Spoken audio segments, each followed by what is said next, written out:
Sugestões.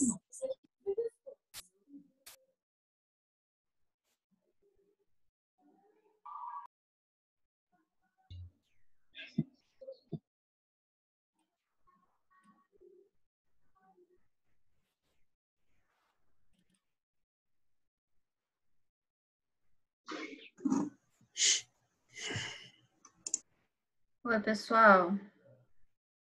Olá. Deixa só eu aceitar todo mundo primeiro.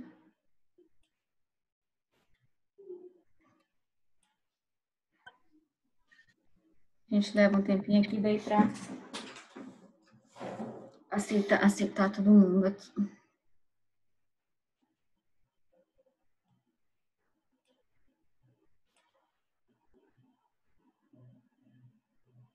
Boa noite, novamente. Vamos lá, deixa eu compartilhar a tela de novo com vocês.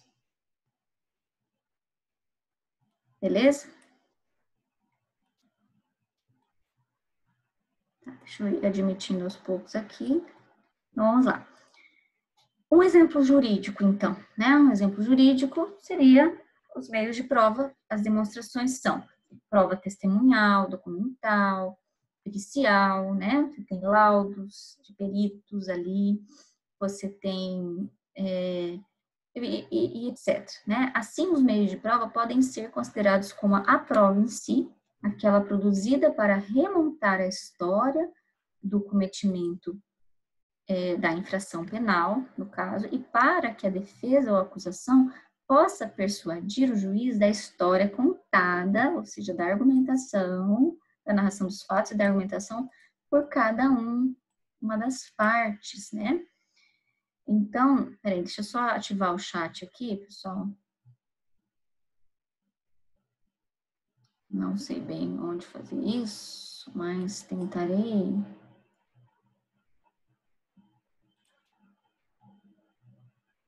Aqui. Boa noite, tá. Pois bem, então isso é demonstração, né? Então, ainda sobre a demonstração, vocês estão assistindo, então, vocês estão vendo aqui o compartilhamento da tela? Um de vocês coloca aí sim para mim, tá, beleza. Então, demonstração. Demonstração é o domínio da validade dos argumentos, como eu falei para vocês antes, eles precisam ser válidos. Os documentos, as testemunhas, né, os atestados, os laudos precisam ser válidos, não é verdade? Aí vocês vão perguntar de novo e eu vou responder de novo. E se forem falsos, aí você tem aí existe a necessidade da outra parte provar que é falso por meio de prova. Mas até que seja provado que não é falso, essa demonstração é válida, é verdadeira e é irrefutável. Não dá margem para questionamentos. Então, por isso, o constringente, fechada, né? Não dá margem para questionamento. Então, eu fiz uma coisa bem legal, que eu copiei de um lugar bacana, né? Que foi um glossário para vocês. Fiz um glossário das palavras mais complicadas lá no final desse slide, tá? Ele é bem longo, porque a partir da 17 é um glossário. Então, constringente está lá no glossário. O que é constringente? Diz-se de uma conclusão que decorre necessariamente das premissas.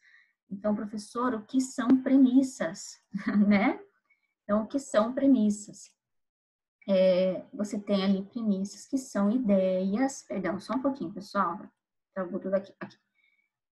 São ideias sobre as quais se assentam os argumentos, são ideias centrais, isso são as premissas, né? Então, o constringente significa que ela é fechada nessas ideias, nessas premissas. Qual que é a minha premissa, no caso, né, da atenção de alimentos? Que o fulano de tal é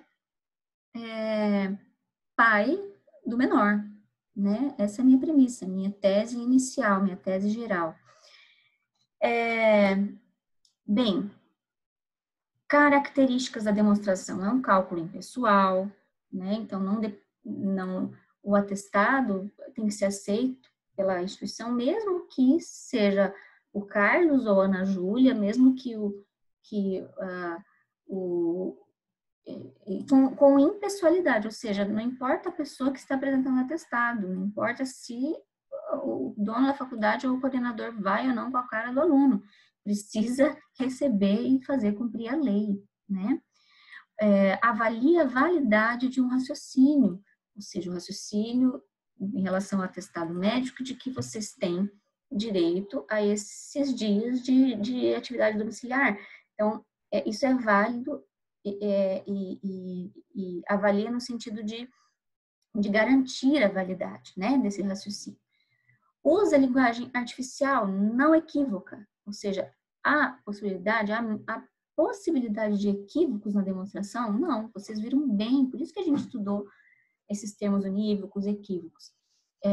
Não pode nos documentos, né, não pode haver ambiguidade, dupla interpretação ou tripla interpretação, né, você precisa que seja uma linguagem unívoca, uma linguagem clara, objetiva, né, em relação ao que está sendo demonstrado.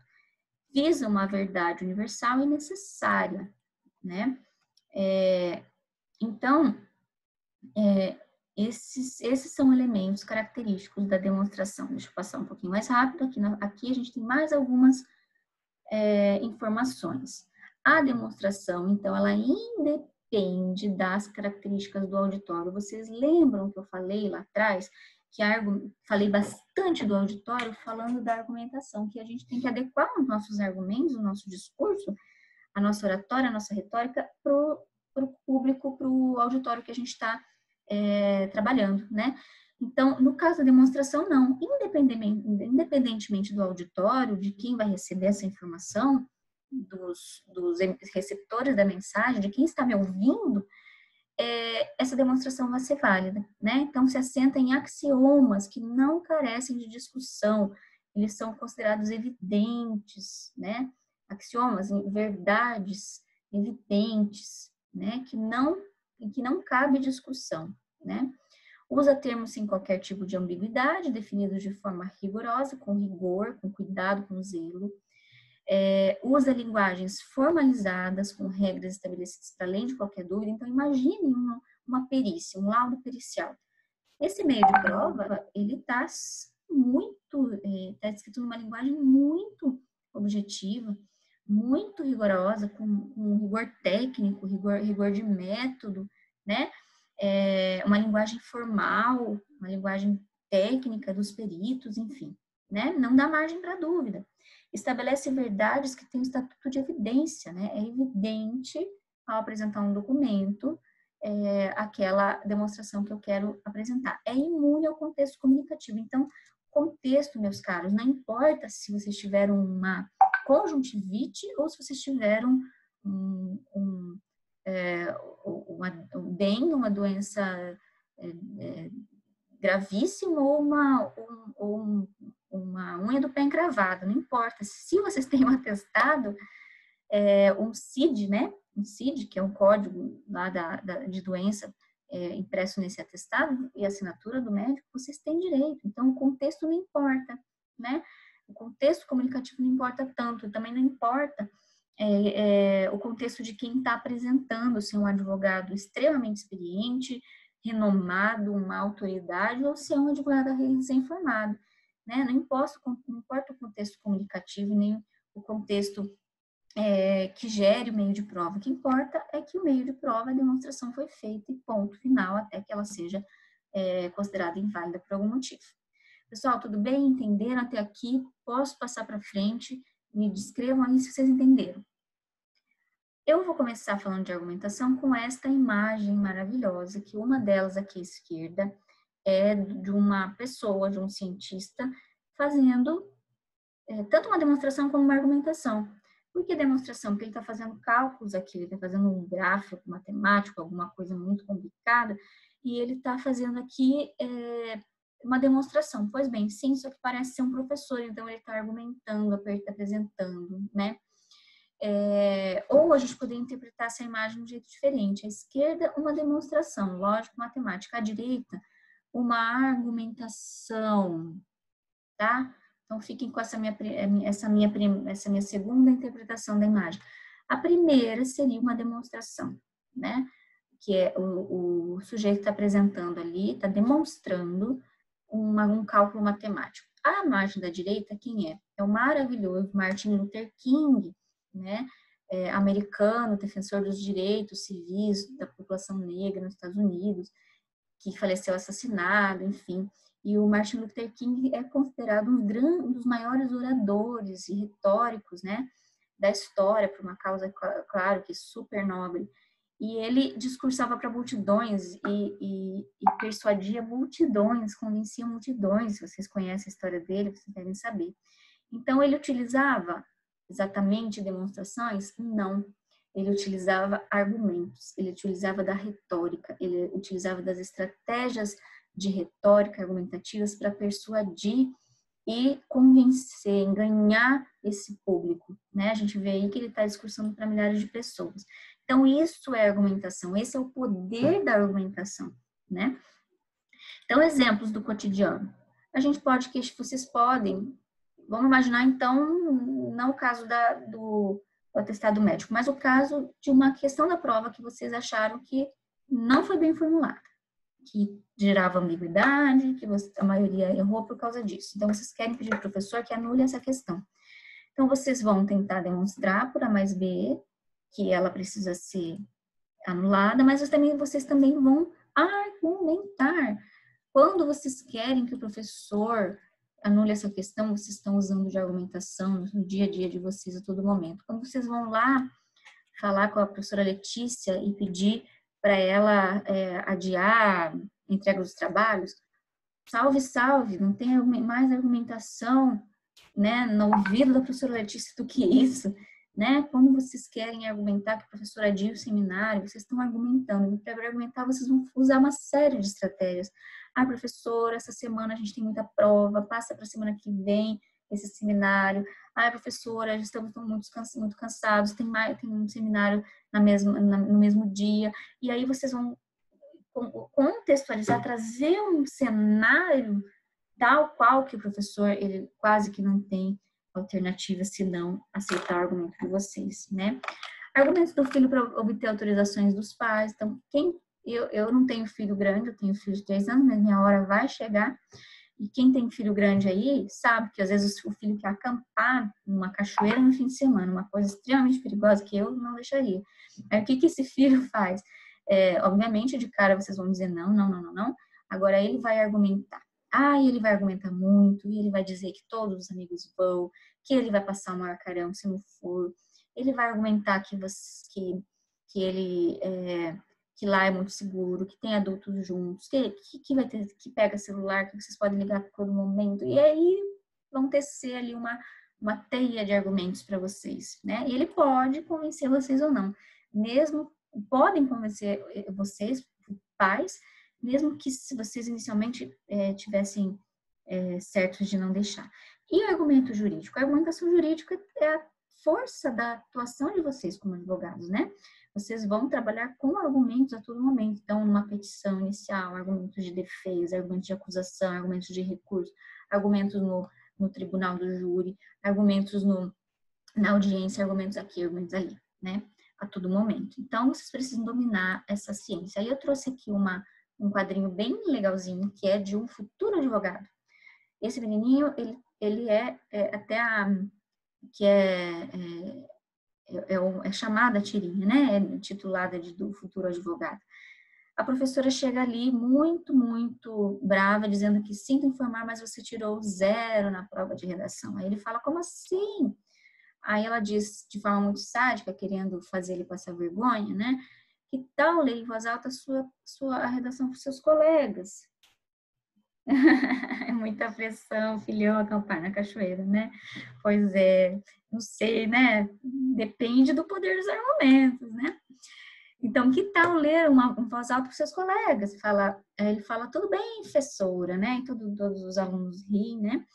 E ele fala num linguajar ali já bem coloquial, né? Ele lê aquela redação cheia de erros em relação à norma oculta padrão, fala como escreve como se fala, né? Daí ela fala, ela é uma professora de português, já se vê, né? Aí ela fala, chega, isso é uma afronta para a língua portuguesa e gramática. Aí ele fala, pensando em revidar, ele começa a pensar em revidar. Aí ele fala da seguinte maneira, argumentando: bom, a senhora saiba que eu estou utilizando um novo tipo de escrita baseada na poesia concreta. Porém, com as características da linguagem contemporânea, jovem, creio que a senhora deveria repensar os seus métodos avaliativos, levando em conta a criatividade e o blá, blá, blá, blá, blá, blá. Daí todo mundo bate palma, né? Aí ela fala, ok, com toda essa argumentação, você será um mínimo bom advogado. E aí ele fala, nunca mais duvide disso, tem uma piscadinha. Então, veja, aqui, além do poder da argumentação, a gente está vendo uma outra situação em relação à argumentação, que é os diferentes auditórios. Esse menininho, ele fala de um jeito, escreveu de um jeito numa situação, mas ao ser necessário, ele soube falar e construir argumentos muito bem escritos, muito bem construídos, né? Então, mais uma vez, a gente fala da importância do discurso estar adequado ao seu auditório, né? Então, eu não vou falar de um jeito bem difícil para operários, eu não vou falar como eu falaria com o juiz, com a zeladora, né? Adequar o nosso discurso a quem nos está ouvindo é uma das estratégias argumentativas e uma das principais premissas, uma das grandes questões que a retórica nos coloca desde o tempo de Aristóteles, né? Então, sobre a argumentação, dirige-se então a um auditório, precisa se adequar às características desse auditório, né? Vocês, advogados, como eu sempre falei, vão precisar receber a senhorinha da limpeza, que tem uma ação, que quer entrar com uma ação, e conversar com ela de um jeito que ela entenda. Mesmo que vocês sejam muito inteligentes, mesmo que vocês sejam muito um advogado um orador brilhante, né? E vocês precisam também falar com o juiz, não como falam com aquela cliente humilde, falar de um jeito mais técnico. Então, adequar o discurso, eu falei bastante disso na live passada, né? Adequar o discurso a esse auditório é fundamental. Não assenta-se em verdades absolutas, em axiomas, tá? A argumentação não se assenta, não é tão importante para ela essas verdades absolutas. Por quê? Porque para a argumentação, tudo está em constante discussão. Tudo é passível de ser discutido, de ser questionado, de ser avaliado, de ser argumentado em cima, né? Então, mesmo as premissas mais importantes, ainda assim, é possível argumentar em cima, né? Então, a lógica informal, ela é essa. Ela é aberta, solta, livre, né? Ela não é fechada com uma demonstração, que é a apresentação de meios de prova, né? Lida é uma linguagem natural, por isso está sujeita a ambiguidades e a equívocos. Então, por isso, tanto a gente falou sobre equívocos, unívocos, análogos, sinônimos, justamente para não... Quantas vezes a gente, como eu disse lá, quando eu falei em equívocos, quantas vezes a gente disse uma coisa querendo dizer outra, né? E vocês, advogados, não vão poder fazer isso. A linguagem de vocês, oral e escrita, ela precisa ser certeira. Então, é claro que a argumentação ela vai estar mais sujeita a equívocos, mais sujeita a ambiguidades, porque quanto mais liberdade, mais responsabilidade, né? Então, quanto mais aberta são as nossas possibilidades de argumentar em cima de algo que a gente está defendendo, também mais risco de cometer erros. Então, a gente tem que tomar cuidado na argumentação, porque ela está mais sujeita, né, a ambiguidades. Lida com verdades que não ultrapassam o horizonte do provável. Não ultrapassa o horizonte do provável. Ou seja, para a argumentação, tudo é provável, né? Tudo é provável, tudo é passível de ser questionado. Toda verdade, ela tem um tempo de validade, até que ela seja refutada por um outro argumento, não é? Depende do contexto comunicativo, claro que vai depender do contexto. Como eu falei, se vocês forem argumentar para operários, vocês vão ter uma situação em que vocês vão ter que construir um discurso de acordo com o contexto. Se vocês forem argumentar para os patrões, é um outro contexto, né? Então, depende a argumentação do contexto comunicativo. O comportamento do orador é decisivo, ou seja, o ethos dele, como ele consegue provocar o pathos, como ele se coloca, como ele se porta, né? Se ele é agressivo, se ele é simpático, o comportamento pessoal dele é decisivo. A estratégia seguida na argumentação tem uma grande importância no que se refere à adesão do auditório. Vocês vão ou não vão persuadir esse auditório? Essa é a grande questão. Então, o advogado, ele entra para ganhar. Então, vocês têm que persuadir e ganhar esse auditório. Esse auditório pode ser o jurado, pode ser o juiz, não é? Então, no slide 13, não vai dar tempo, mas eu quero que vocês que têm o slide aí, vocês, tá em preto porque é um vídeo, tá? E vocês abram esse vídeo, mas vocês têm que abrir assim, ó, clicando em apresentação de slides, aí do atual. Aí vocês clicam nessa imagem preta com o mouse, vai rodar o vídeo, tá? É um trechinho de uma animação chamada Casa Monstro, em que uma menininha tenta vender doces próximo ali do Dia das Bruxas, e ela usa vários argumentos bem interessantes, até que ela consegue persuadir uma babá muito chata e rabugenta, né? Então, vocês assistam esse videozinho, mais para ilustrar, para dar uma aliviada na aula, assistam ali, que demonstra o poder da argumentação, né? Então, aqui no slide 14, eu estou fazendo um resumo para vocês do que é lógica formal, demonstração, contingente, né? Centra-se na análise da validade dos argumentos, demonstração da relação necessária entre a verdade das premissas e a conclusão, e processo de inferência impessoal, né? E a lógica informal, que é a própria argumentação, é o domínio do verossímil. Aí eu até trago para vocês lá no glossário o que é verossímil. Professora, o que é isso? Disse do que se pode admitir como eventualmente verdadeiro, ou seja, provável. Verossímil é provável, né? Então, é o domínio do provável. A lógica informal é sempre provável que, né? E é claro que vocês vão construir um argumento mostrando que isso é absolutamente correto, mas vocês vão saber por trás, né, que o outro pode refutar o seu argumento, né? E que, portanto, ele tem um tempo de validade até ele ser refutado. Vocês vão precisam ter ciência disso, né? Processo de negociação racional de consenso, centra-se nos efeitos da comunicação, analisa os aspectos expressos em linguagem natural e situados no contexto em que ocorrem. Então, aqui é só um resuminho, alguns pontos principais.